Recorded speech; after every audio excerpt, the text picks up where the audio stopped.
ఇక ఐపీఎల్ 2026లో ఒక అద్భుతం ఆవిష్కృతమైంది. అరుణ్ జైట్లీ స్టేడియం వేదికగా జరిగిన హై స్కోరింగ్ మ్యాచ్లో పంజాబ్ కింగ్స్ చరిత్ర సృష్టించింది. ఢిల్లీ క్యాపిటల్స్ నిర్దేశించిన 265 పరుగుల భారీ లక్ష్యాన్ని పంజాబ్ అత్యంత చాకచక్యంగా ఛేదించి ఐపీఎల్ చరిత్రలోనే అత్యధిక పరుగుల లక్ష్యాన్ని విజయవంతంగా ఛేదించిన జట్టుగా రికార్డు నెలకొంది. భారీ లక్ష్యంతో బరిలోకి దిగిన పంజాబ్ కింగ్స్కు ఓపెనర్లు కళ్ళు చెదిరే ఆరంభాన్ని ఇచ్చారు. పీయూష్ ఆర్య 43 పరుగులతో వేగంగా ఇన్నింగ్స్ను నడిపించగా మరో ఓపెనర్ ప్రభు సిమ్రాన్ 76 పరుగులతో ఢిల్లీ బౌలర్లపై విరుచుకుపడ్డాడు. వీరిద్దరి మెరుపులతో పంజాబ్ పవర్ ప్లేలోని భారీ స్కోరు సాధించి విజయానికి పునాది వేసింది.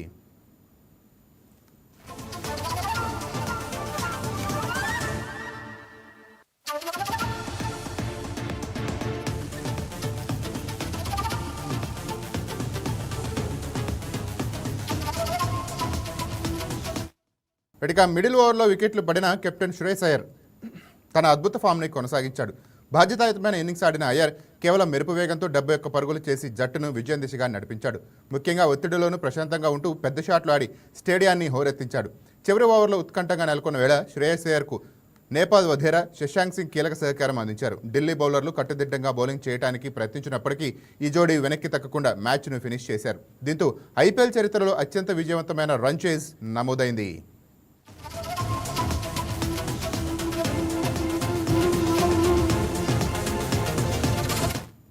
రెడ్డిగా అంతకుముందు కేఎల్ రాహుల్ సెంచరీతో ఢిల్లీ చేసిన 264 పరుగుల పంజాబ్ బ్యాటర్ల దాటికి సరిపోలేదు. రాహుల్ మరియు నితీష్ రాణా కష్టపడి భారీ స్కోరు సాధించినప్పటికీ బౌలింగ్ విభాగంలో విఫలం అవటం ఢిల్లీ కొంపముంచింది.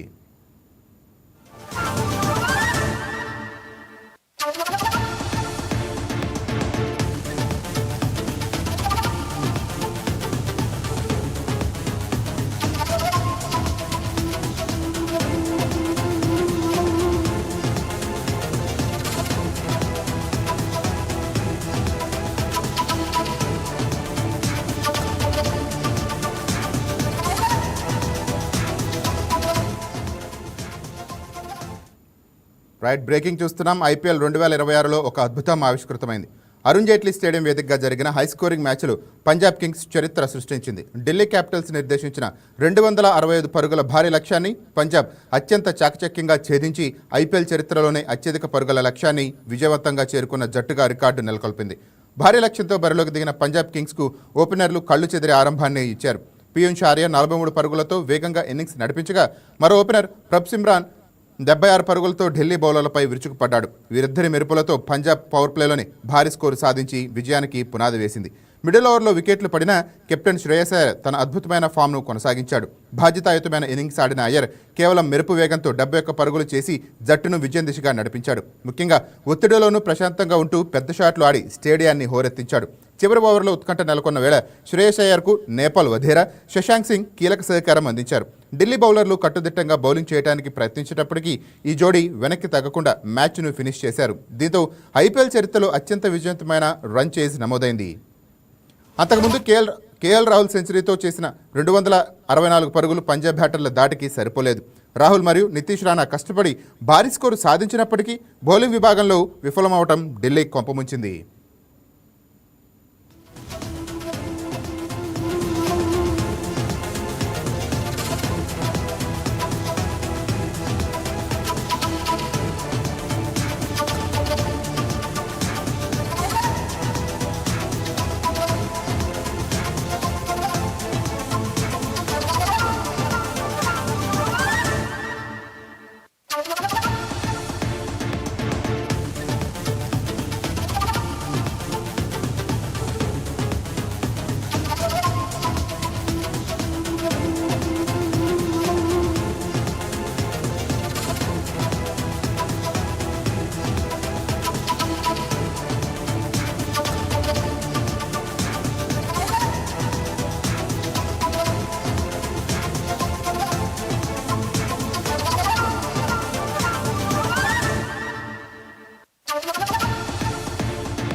ఇక కృష్ణా జిల్లా మచిలీపట్నంలో పలువురు వైసీపీ నేతలు టీడీపీలో చేరారు. వైసీపీ సీనియర్ నాయకులు Krishna cooperative central urban bank మాజీ డైరెక్టర్ శ్రీకాకుళపు నాగేశ్వరరావు, అతని అనుచరులు టీడీపీ గూటికి చేరారు. వీరికి మంత్రి కొల్లు రవీంద్ర కండవా కప్పి టీడీపీలోకి ఆహ్వానించారు. సీనియర్ రాజకీయ నాయకులు శ్రీకాకుళపు నాగేశ్వరరావు టీడీపీలోకి రావడం అభినందనీయమని మంత్రి కొల్లు రవీంద్ర అన్నారు. నియోజకవర్గ అభివృద్ధికి మరింత ఉత్సాహంగా పనిచేస్తామని చెప్పారు. ఇక్కడ బ్యాంక్ డైరెక్టర్ గా కూడా సెంట్రల్ కోఆపరేటివ్ బ్యాంక్ డైరెక్టర్ గా వర్క్ చేశారు. చాలా సీనియర్ నాయకులు వైఎస్ఆర్ పార్టీ నుంచి ఇవాళ మేము చేస్తున్నటువంటి అభివృద్ధి కార్యక్రమాల పట్ల, ఈ రాష్ట్రంలో జరుగుతున్నటువంటి అభివృద్ధి పట్ల మరి వారు కూడా వచ్చి మద్దతు ఇవ్వడమే కాకుండా మాతో పాటు పనిచేస్తూ ఇవాళ తెలుగుదేశం పార్టీలోకి జాయిన్ అయినందుకు వారికి శుభాకాంక్షలు తెలియజేస్తాం. ఇక్కడ బ్యాంక్ డైరెక్టర్ గా కూడా సెంట్రల్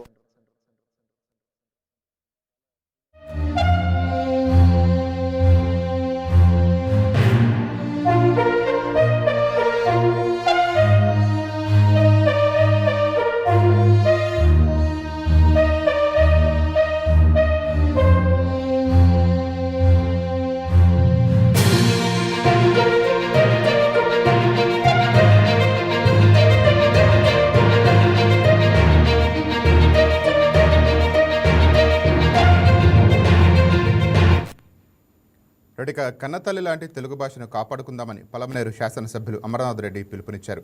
గంగవరం మండలం సాయి గార్డెన్స్ సిటీలో తెలుగు సాహిత్య సాంస్కృతిక సమితి ఆధ్వర్యంలో జరిగిన జాతీయ సాహితీ సదస్సు, కవి సమ్మేళనం కార్యక్రమంలో ఎమ్మెల్యే మండలి బుద్ధప్రసాద్తో కలిసి ఆయన పాల్గొన్నారు. మాతృభాష పరిరక్షణ మనందరి బాధ్యత అని అమరనాథ్ రెడ్డి అన్నారు. భాష అనేది కేవలం భావ వ్యక్తీకరణకు సాధనం మాత్రమే కాదని, అది మన తరతరాల చరిత్రకు వారధని పేర్కొన్నారు.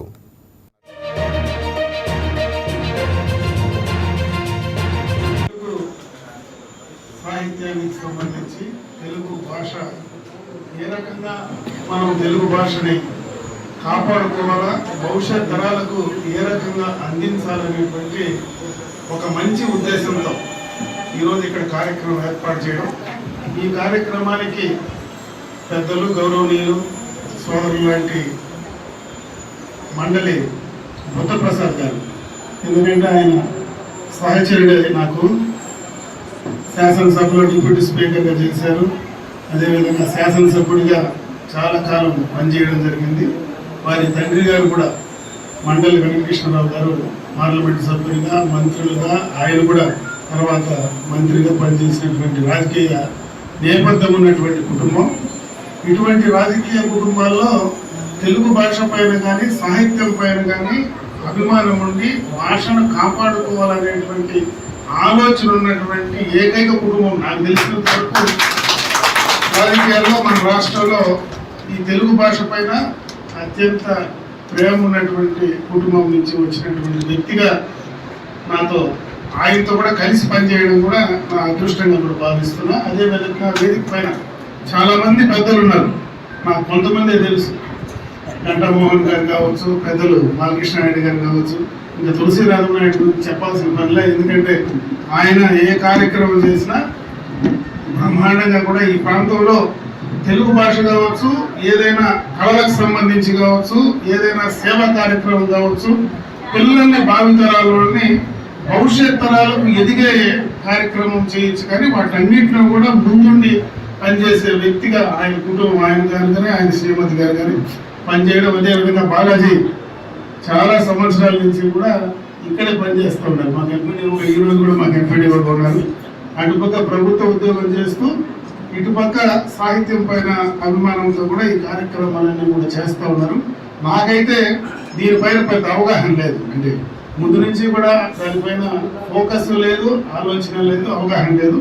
అయినా ఇంతమంది పెద్దలు ఇక్కడికి రావడం, ఎందుకంటే జగన్ గారి పేరు వినడమే కానీ ఆయన ఎప్పుడు చూసింది లేదు, నాకు తెలియదు. చాలా మంది పెద్దలందరూ కూడా ఈ కార్యక్రమంలో ఉన్నారు.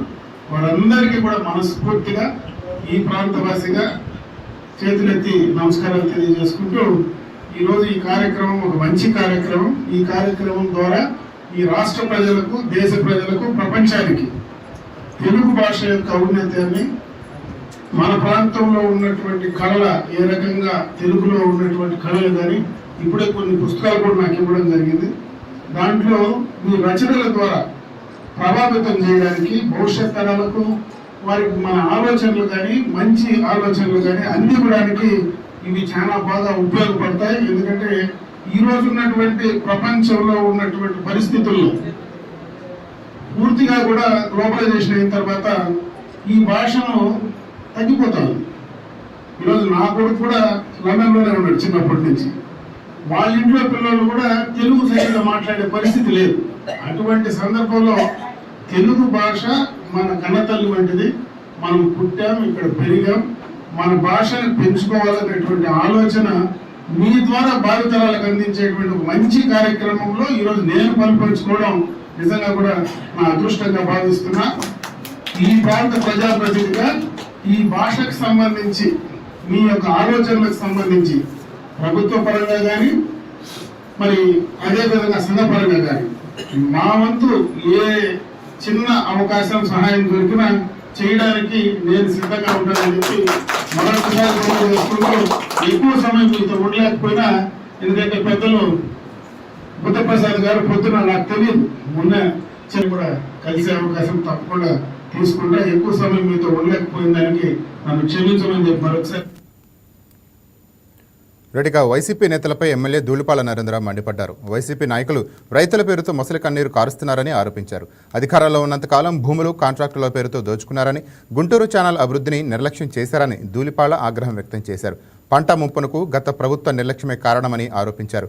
కూటమి ప్రభుత్వం వచ్చాక రైతులను ఆదుకుంటామని వివరించారు. 5 సంవత్సరాల వాళ్ళ యొక్క పాలనలో రైతుల గురించి కానీ రైతు సమస్యల గురించి కానీ ఒక్క రోజు కాదు కదా, ఒక్క నిమిషం కూడా ఆలోచన చేయని నాయకులు వాళ్ళ అధికారంలో ఉన్నప్పుడు, మంత్రులుగా ఉన్నప్పుడు ఒక ఆయనేమో రైతు ఆత్మహత్య చేసుకుంటే దానిలో వాటా అడిగిన నాయకుడు ఒక నాయకుడు, ఇంకొక నాయకుడేమో రైతుల భూమిని బినామీ పేర్లతో రాయించుకున్న నాయకుడు ఒక నాయకుడు. కుటుంబ పెద్ద చనిపోతే వారసులు ఎవరు లేకపోతే వాళ్ళని బెదిరించి ఆస్తులు రాయించుకున్న నాయకుడు ఒక నాయకుడు. సాక్షాత్తు గుంటూరులో ఉన్న మిర్చి యార్డుని తగలబెట్టడంలో కీలక పాత్ర పోషించిన నాయకుడు ఒక నాయకుడు. అంబేద్కర్ స్మృతి వనం పేరుతో అయిన వారికి కాంట్రాక్ట్ ఇప్పించుకొని కోట్ల రూపాయల అవినీతి చేసిన నాయకులు. మరి ఈ నాయకులు అందరూ ఒక చోటకు వచ్చి చూస్తే నాకు ఒకటి గుర్తొచ్చింది, కలియుగ మారీచుల్లా వైకాపా నాయకులు ఉన్నారు అనే దానిలో ఎటువంటి సందేహం లేదు. ఇక మార్కాపురం జిల్లా ఎర్రగొండపాలెంలో డీజిల్ కొరత తీవ్రంగా ఏర్పడింది. ఉదయం నుంచి పట్టణంలోని పలు ప్రైవేట్ బంకుల వద్ద నో స్టాక్ బోర్డులు దర్శనమిస్తున్నాయి. డీజిల్ కోసం వచ్చిన వాహనదారులు తీవ్ర ఇబ్బందులు ఎదుర్కొంటున్నారు. పెట్రోల్, డీజిల్ ధరలు పెరుగుతున్నాయనే ప్రచారంతో ముందస్తుగా చాలామంది ఎక్కువ మొత్తంలో డీజిల్ కొనుగోలు చేయడంతో ఈ పరిస్థితి ఏర్పడింది. ఈ కారణంగా వాహనాలు, సరుకు తరలించే లారీలు, ఆటోలు, ట్రాక్టర్లు బంకుల వద్దే నిలిచిపోయాయి. డీజిల్ లేక ప్రయాణాలు మధ్యలోనే ఆగిపోవాల్సి వస్తోందని వాహనదారులు అంటున్నారు. రోజువారీ పనులకు, వ్యాపారాలకు తీవ్ర ఆటంకం కలుగుతోందని ఆందోళన వ్యక్తం చేశారు. ప్రభుత్వం వెంటనే స్పందించి ఎర్రగొండపాలెంలో డీజిల్ సరఫరాను సక్రమంగా కొనసాగించాలని వాహనదారులు కోరుతున్నారు. రాత్రి 12 గంటలకు ఎర్రగొండపాలెంకి వచ్చినాం. డీజిల్ అయిపోయింది. ఈరోజు సాయంత్రం 6 గంటలకు 7 గంటలకు వస్తుంది అంటారు. వచ్చినా కానీ 20 నుంచి 30 లీటర్లు పోస్తుంటారు. మేము తెలంగాణ రాష్ట్రం హైదరాబాద్కి పోవాలి. డీజిల్ కోసం రాత్రి నుంచి పగటి కాబోలు కాస్తున్నాం. కడప నుంచి వస్తున్నాం. ఏ బంకులో కూడా డీజిల్ లేదు. గవర్నమెంట్ స్పందించి మాకు న్యాయం చేయాలి. లారీ వాళ్ళకి తిండికి తిప్పలకి చాలా ఇబ్బందులు ఎదురవుతున్నాయి డీజిల్ లేక. ఫ్యూచర్లో లాక్డౌన్ పెడతాడు కూడా మాకు భయభ్రాంతులు అవుతున్నాయి.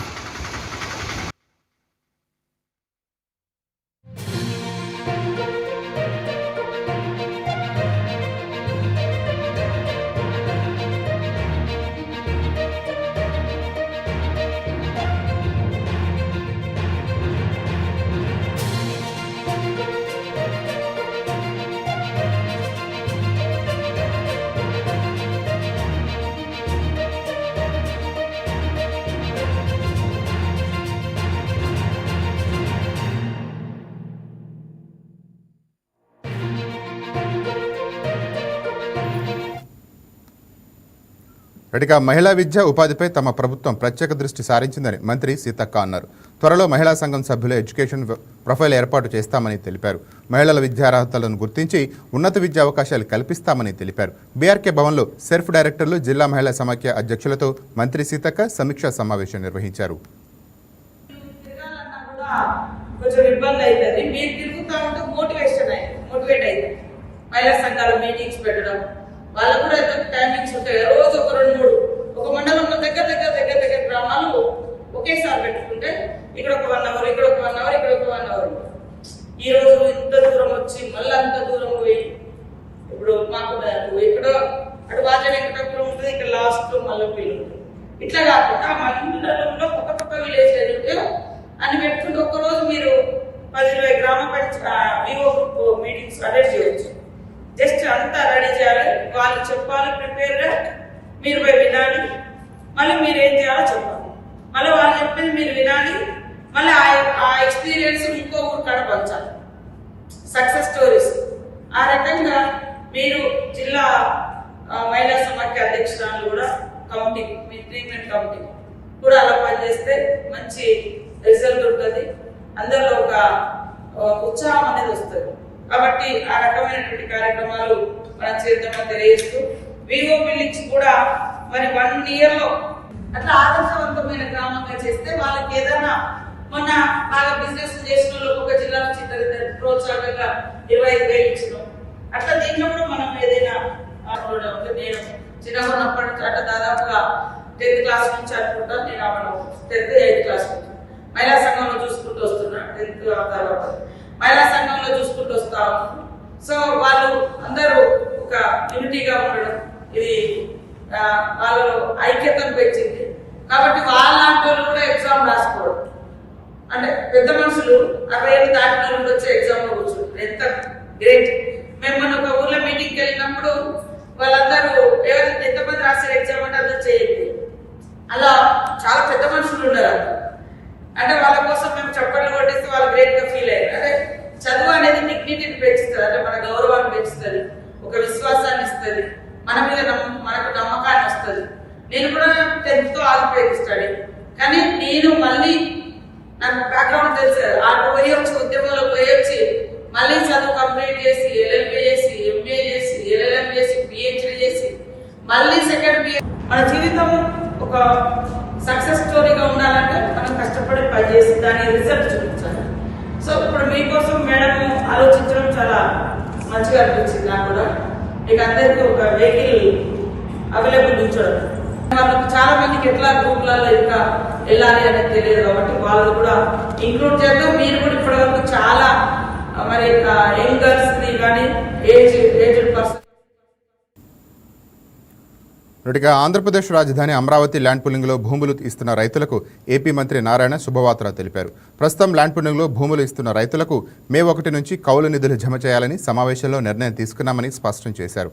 అమరావతిలో ల్యాండ్ పూలింగ్ను వేగవంతం చేయాలని అధికారులకు దిశానిర్దేశం చేశారు.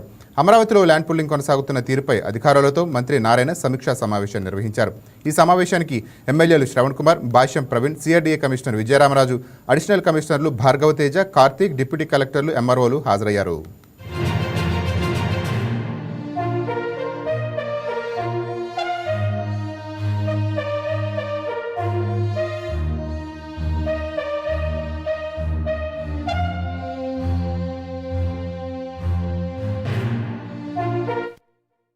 International sports city, inner ring road, railway line, railway station కోసం 7 గ్రామాల్లో ల్యాండ్ పూలింగ్ కొనసాగుతోందని మంత్రి నారాయణ తెలిపారు.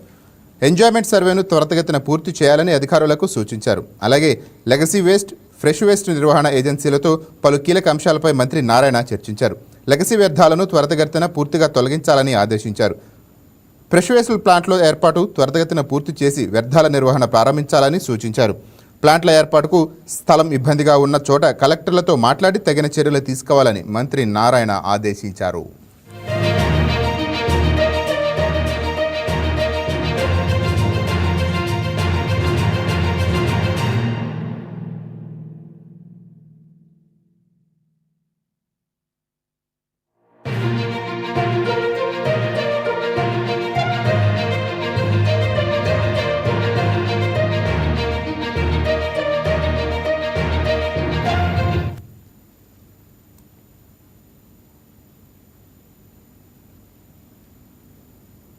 మన దేశంలో అబ్బురపరిచే అనేక ఆలయాలు ఉన్నాయి. ఆ ఆలయాలతో ముడిపడి ఉన్న వాస్తవ కథలు ఔరా అనిపిస్తాయి. పవిత్ర భారతావనిలో నెలకొన్న ఉన్న దివ్యక్షేత్రాల్లో ఆంధ్రప్రదేశ్లోని గుంటూరు జిల్లా పొన్నూరులో గల భావనారాయణ స్వామి దేవాలయం ఎంతో ప్రసిద్ధి చెందింది. భక్తుని కోసం భగవంతుడు భూమిపైకి వచ్చిన ఉదంతాలు ఎన్నో పురాణాల్లో ఉన్నాయి. కానీ భక్తుని కోసం భగవంతుడు సాక్ష్యం చెప్పడానికి వచ్చిన ఆలయం మాత్రం ఒక్క పొన్నూరు గ్రామంలో మాత్రమే ఉంది. సహస్రలింగేశ్వరుడు, హనుమంతుడు, గరుత్మంతుడు, పంచభూతాల దివ్యజ్యోతులు అన్నీ ఒకే చోట కొలువు తీరటంతో ఈ గ్రామం చరిత్రలో నిలిచిపోయింది. సాక్షి భవన్నారాయణ ఆలయానికి ఆ పేరు ఎలా వచ్చింది? దేవాలయ విశిష్టత ఏంటి? భవన్నారాయణ స్వామి బ్రహ్మోత్సవాలపై వైకేటీవీ ప్రత్యేక కథనం.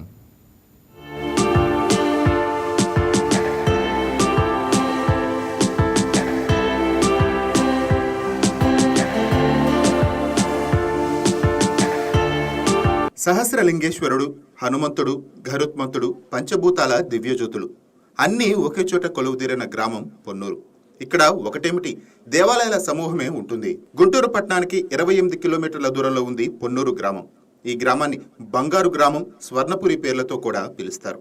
ఒక భక్తుని కోసం సాక్షాత్తు ఆ నారాయణుడు కాశీ విశ్వేశ్వర సమేతుడై ఇక్కడకు వచ్చిన కారణంగానే పొన్నూరును చిన్న కాశీ అని కూడా అంటారు. ఇక్కడ సాక్షి భవన్నారాయణ స్వామి, సహస్రలింగేశ్వర స్వామి దేవాలయాలతో పాటు ఏకశిలలపై చెక్కిన నిలువెత్తు హనుమంతుని విగ్రహం, గరుత్మంతుల విగ్రహాలు కనువిందు చేస్తాయి. సాక్షి భవన్నారాయణ దేవాలయంలో కొలువైన శ్రీమన్నారాయణుడు ఒక భక్తుడికి సాక్ష్యంగా నిలిచేందుకు కాశీ నుంచి వచ్చాడని పురాణాలు సెలవిస్తున్నాయి.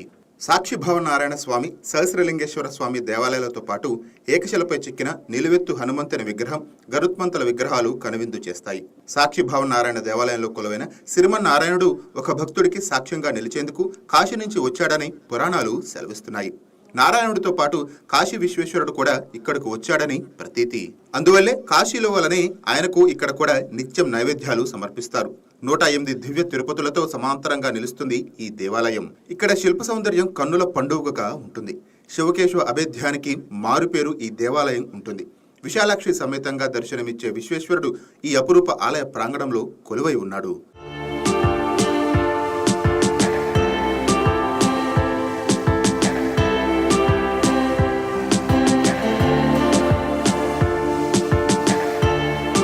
ఓ సాధారణ భక్తుడి కోసం ఆ శ్రీమన్నారాయణుడు కాశీ విశ్వేశ్వరుడితో సహా ఇక్కడికి వచ్చాడని చెప్తారు. అలా వచ్చిన నారాయణుడు సాక్ష్యం చెప్పి ఆ భక్తుడికి వివాహం జరిగేలా చూస్తాడు. అందువల్లే అక్కడ ఉన్న భవన్నారాయణుడిని సాక్షి భవన్నారాయణుడు అని పిలుస్తారు. పూర్వం పొన్నూరులో కేశవయ్య అనే వ్యక్తి ఉండేవాడు. అతనికి సంతానం లేదు. దీంతో సంతానం కోసం అనేక పుణ్యక్షేత్రాలను సందర్శించేవాడు. ఈ యాత్రలో తన కుటుంబ సభ్యులతో పాటు మేనలుడైన గోవిందుడిని కూడా వెంట పెట్టుకుని వెళ్లేవాడు. ఈ క్రమంలోనే కేశవయ్య కాశీని సందర్శించి అక్కడ నారాయణుడి దేవాలయంలో తనకు సంతాన ప్రాప్తి కలిగించాలని వేడుకొన్నాడని చరిత్ర చెప్తోంది. అదే సమయంలో అక్కడే ఉన్న గోవిందుడు, ఈసారి నీకు ఆడపిల్ల ఖచ్చితంగా కలుగుతుందని, అలా జరిగితే తనకు ఇచ్చి వివాహం చేయాల్సిందిగా కోరాడు. ఇందుకు కేశవయ్య సరేనన్నాడు. ఇది జరిగిన కొన్ని రోజులకు కేశవయ్య దంపతులకు పండంటి ఆడపిల్ల పుట్టింది.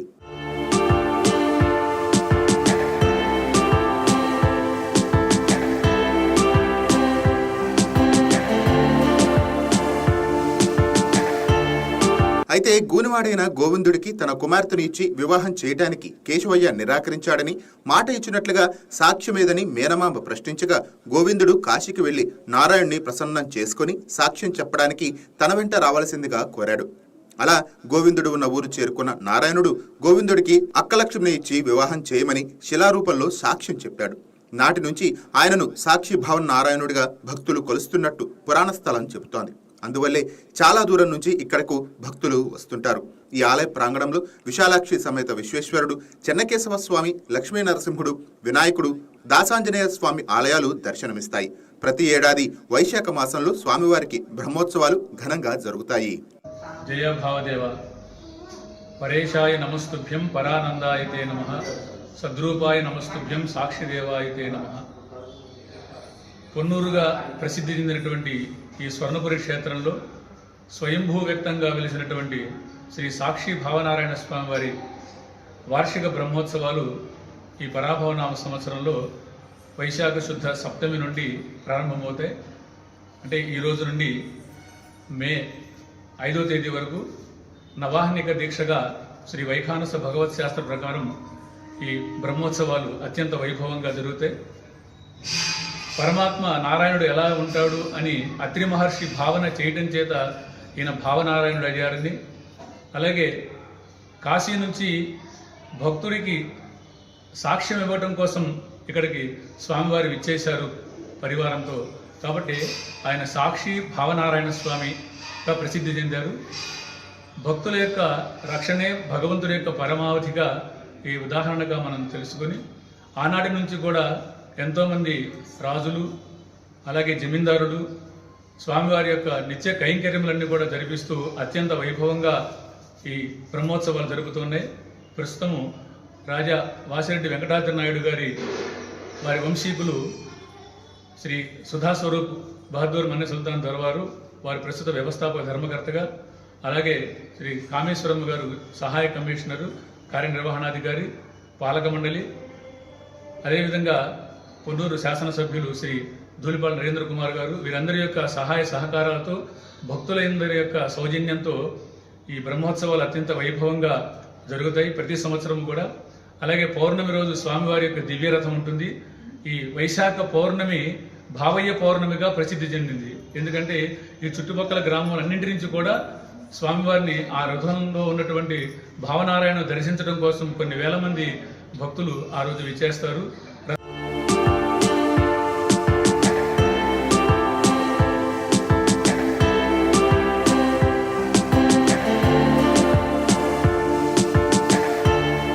ఈ ఏడాది ఏప్రిల్ 23 నుంచి మే 5 వరకు పొన్నూరులో సాక్షి భావనారాయణ స్వామి వారి బ్రహ్మోత్సవాలు అంగరంగ వైభవంగా నిర్వహిస్తున్నారు. ఏప్రిల్ 30న సాక్షి భావనారాయణ స్వామి వారికి కళ్యాణ మహోత్సవ సేవ నిర్వహిస్తారు. మే 1న దివ్య రథోత్సవాన్ని ఘనంగా నిర్వహించనున్నారు. బ్రహ్మోత్సవాల సందర్భంగా స్వామివారికి 13 రోజుల పాటు ప్రత్యేక పూజలు నిర్వహిస్తారు. భావనారాయణ తిరునాళ్లకు స్వదేశీ, విదేశీ, దేశం నలుమూలల నుంచి భక్తులు తరలివచ్చి స్వామివారిని తిలకించి కృపకు పాత్రులవుతారు. ఇప్పటికీ అమరావతి రాజవంశికులు శ్రీమద్ రాజా వాసిరెడ్డి సుధాస్వరూప్ బహదూర్ మన్నె సుల్తాన్ దొర చేతుల మీదుగానే బ్రహ్మోత్సవాలు వైభవంగా నిర్వహిస్తారు.